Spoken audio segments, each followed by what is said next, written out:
Hola, somos José López Ruiz Francisco Jesús del Pino. y vamos a hacer video presentación de la asignatura de Auditoría y Seguridad en Sistemas de Información.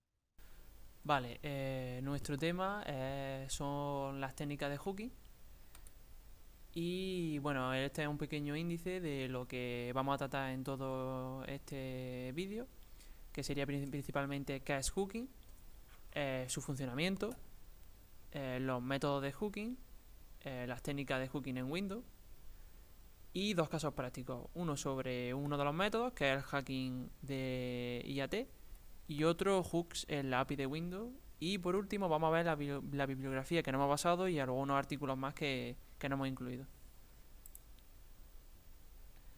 ¿Qué es el hooking? El hooking es una técnica de intercepción de llamadas a funciones muy extendida en el mundo de la informática. El hooking vale para modificar el comportamiento de una función. Esto, como en toda la vida, pues se puede usar tanto como fines legítimos o fines que son un tanto ilegales. Algunos de los ejemplos de estos posibles usos del hooking pues podrían ser instrumentación de binarios, depuración de programas, ampliación de la funcionalidad, interceptación de mensajes de eventos de teclado y ratón, keylogger, ingeniería inversa, protección de sistemas, ocultación de procesos, rootkit, y por último, pues, por ejemplo, la utilización en juegos de wallhack. Ahora vamos a pasar un poco al funcionamiento, cómo sería esta técnica. Y bueno, el funcionamiento de esta técnica pues sería muy sencillo. Cuando un proceso llama a una función, lo normal es que se pase el flujo de ejecución directamente a esta función, y cuando esta función se termina de ejecutar, la función devolverá el flujo de ejecución justo después de donde se realizó la llamada. Por ejemplo, aquí en esta foto, pues bueno, el proceso llama al método, le da el flujo de ejecución y por último, cuando termina, se lo devuelve. Cuando se realiza la captura de esta función, que es para la técnica de hooking, lo que estamos haciendo es redirigir la llamada de esa función a nuestra propia función, de tal forma que podemos modificar ligeramente el comportamiento de esa función, o incluso hacer que haga cosas que son completamente distintas para lo que estaba definida. Por ejemplo, en este caso, que es el mismo caso de antes, en el que el proceso, en vez de llamar a la función que debería llamar, llamaría a la nuestra, y la nuestra pues devuelve el flujo de ejecución otra vez como si no hubiera pasado nada. Ahora vamos a ver un poco los métodos de hooking que habría. Y bueno, normalmente los hooks se insertan mientras el software ya se está ejecutando, pero el hooking es una técnica que también se puede emplear antes de que se inicie la aplicación. Por lo tanto, podemos decir que habría dos tipos de métodos. Uno, el mediante la modificación física, y el siguiente mediante la modificación en tiempo de ejecución. Bien, para el método de modificación física de un archivo ejecutable o biblioteca, antes de que una aplicación se ejecute, pues también se puede lograr hooking a través de ingeniería inversa. Normalmente se utiliza para interceptar llamadas de una función, para revisarlas o reemplazarlas por completo. Por ejemplo, utilizando un desensamblador, se puede encontrar el punto de entrada de una función dentro de una biblioteca, y a continuación puede ser modificado para cargar dinámicamente otro módulo de biblioteca y luego ejecutar los métodos deseados dentro de esa biblioteca cargada. Si es aplicable, otro enfoque relacionado mediante el cual se puede conseguir el hooking es alterando la tabla de importación de un ejecutable, donde esta tabla se puede modificar para cargar cualquier módulo de biblioteca adicional, así como para cambiar el código externo que se invoca cuando la aplicación llama a una función. Un modo de realizar este desensamblado es haciendo uso del software OliDBG, el cual es un depurador de código ensamblado de 32 bits para sistema operativo Microsoft Windows. Este software pone especial énfasis en el análisis de código binario. Esto lo hace muy útil cuando no está disponible el código fuente del programa que deseamos hackear. Además hace una traza de registros, reconoce procedimientos, realiza llamadas al API, switch, tablas, etcétera. También localiza rutinas de archivos y de biblioteca. Además, OliDBG es usado muy frecuentemente para realizar ingeniería inversa de programas debido a su facilidad de uso y disponibilidad. Y es también muy útil para que los programadores aseguren que su aplicación esté funcionando según lo previsto. Bien, también hay otros tipos de desensambladores como IDA o Radare2. Además, un método alternativo para lograr la función de hooking es mediante la intersección de llamadas de función a través de una biblioteca de envoltura. Al crear un contenedor se crea su propia versión de una biblioteca con las mismas funcionalidades de la biblioteca original, que reemplazará todas las funciones que son accesibles y son esencialmente las mismas en la biblioteca original y la biblioteca que reemplazamos. Esta biblioteca de envoltura puede diseñarse para llamar a cualquier funcionalidad de la biblioteca original o reemplazarla por un conjunto totalmente nuevo de funciones. A continuación pasamos al siguiente método de hooking de modificación en tiempo de ejecución. Por otro lado, de este método cabe destacar que los sistemas operativos y el software pueden proporcionar los medios para insertar fácilmente el enganche de eventos en tiempo de ejecución. Está disponible siempre que el proceso de inserción del hook tenga suficiente permiso para hacerlo. En el caso de Microsoft Windows, por ejemplo, le permite insertar hooks que pueden utilizar para procesar o modificar eventos del sistema y eventos de aplicación para cuadros de diálogo, barra de desplazamiento, menú, así como otros elementos. También puede utilizarse un hook que inserte, elimine o procese eventos de teclado y ratón.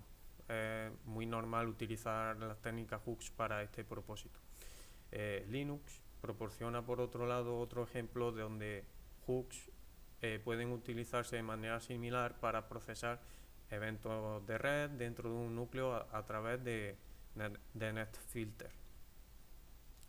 Cuando no se proporciona tal funcionalidad, una forma especial de hooking emplea la interceptación de llamada a la función de la biblioteca realizada por un proceso, tal y como hemos comentado anteriormente. El hooking de funciones se implementa cambiando las primeras instrucciones de código de la función de destino para saltar a un código inyectado. Alternativamente, en sistemas que utilizan el concepto de biblioteca compartida, la tabla de vector de interrupción o tabla de descriptor de importación se puede modificar en memoria.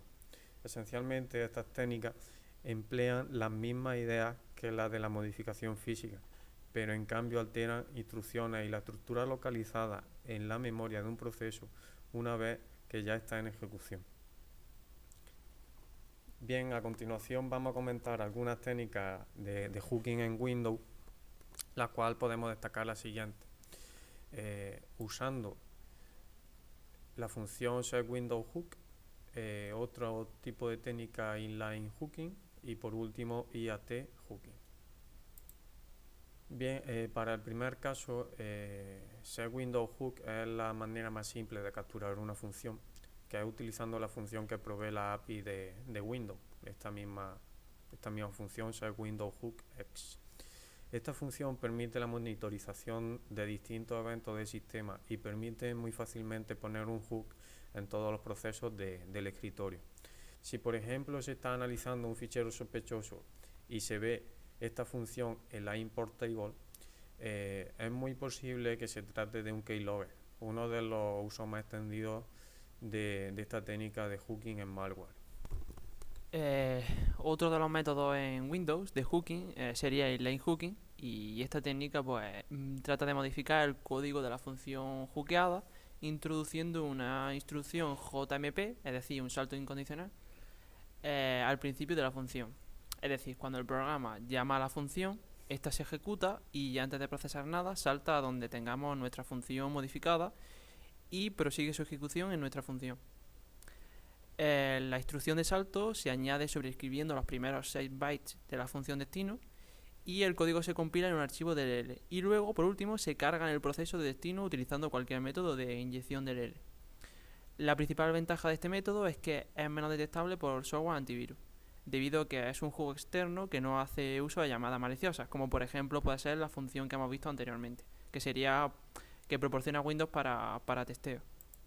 Como podemos ver en estas imágenes, la primera imagen sería el código original y la siguiente imagen sería el código modificado en el que indicamos un salto incondicional y antes de que se produzca el procesamiento del resto del código que vendría por defecto en esa función, saltaría al código nuestro, en este caso miFoo, ejecutaría todas sus líneas y volvería a saltar al anterior, a la otra función para que continúe con su ejecución. La siguiente técnica sería el IAT hooking. IAT hooking es una técnica muy similar a la anterior, pero que en lugar de sobreescribir el código de la función, lo que se hace es modificar directamente la dirección de la función en la import address table de ese proceso, es decir, la IAT. ¿Qué es la IAT? Los ficheros ejecutables de Windows o P, Portable Executable, tienen una estructura que permite al sistema operativo entender estos programas. Esta estructura pues contiene todo lo que se necesita para ejecutar el binario e información sobre ese fichero, dirección del entry point, imágenes y otros recursos que el programa pueda necesitar, como por ejemplo imágenes, fecha de compilación y muchas otras cosas. Estos datos se encuentran almacenados en las cabeceras del fichero P. Cuando un programador incluye una DLL del sistema en su programa, normalmente esa DLL no es parte del binario, pero aún así el programa utiliza las funciones de esta biblioteca enlazadas dinámicamente.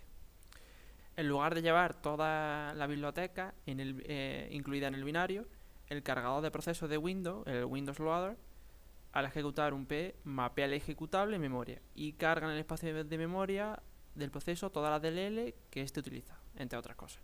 El proceso además crea una lista de funciones y su posición en la memoria en tiempo de ejecución. Esta lista es conocida como la Import Address Table, la IAT. Este sería, pues, por ejemplo, un tipo de esquema pues, en el que para llegar a la Import Address Table habría que llegar al recuadro rojo y ahí sería donde estaría almacenado. Este esquema podéis verlo mucho mejor en la presentación. Clicando aquí podéis verlo en un PDF de manera online.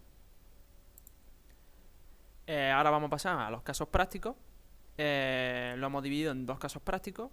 El primero sería el caso práctico orientado al método que hemos visto antes en Windows de hooking IAT, y en segundo lugar el caso práctico de hooks en la API de Windows. En primer lugar, en el caso práctico de la hooking IAT, que ya hemos explicado antes lo que era, bueno, estas imágenes se han obtenido con un desensamblador. Como hemos visto anteriormente, es importante saber dónde se encuentra exactamente la IAT, porque en un futuro necesitaremos recorrer esta estructura en nuestro DLL para encontrarla. Cuando llamamos una función desde cualquier lenguaje de programación, lo que pasa es que se está ejecutando la instrucción call en ensamblador.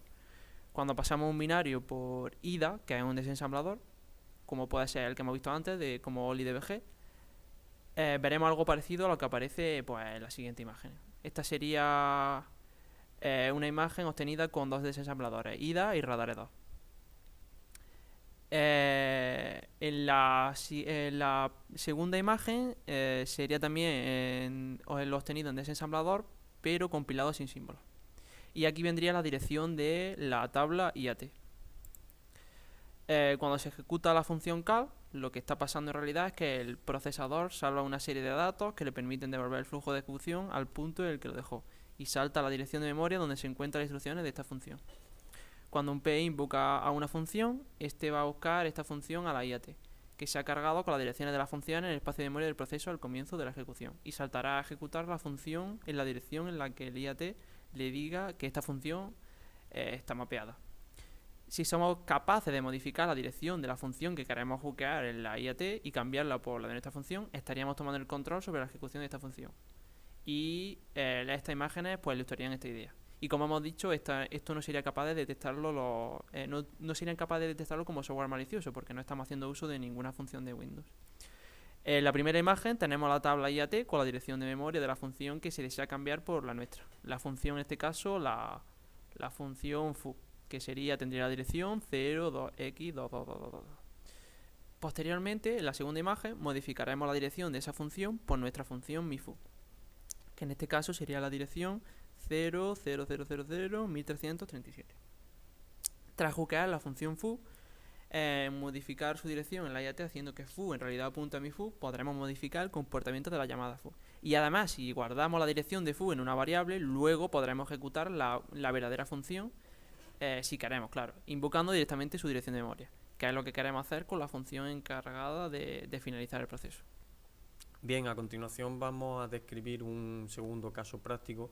Este hace mención a hooks en la API de Windows mediante la modificación de una llave de registro. Si debugueamos cualquier proceso con el software anteriormente descrito, OliDBG, se puede observar cómo se carga y se ejecutan las DLL maliciosas antes del proceso en sí. En este caso, la DLL se encuentra empaquetada con upoly. Y parte del proceso de carga del código desempaquetado en memoria se realiza con una llamada a memset y sucesivos memcpy, como se puede observar.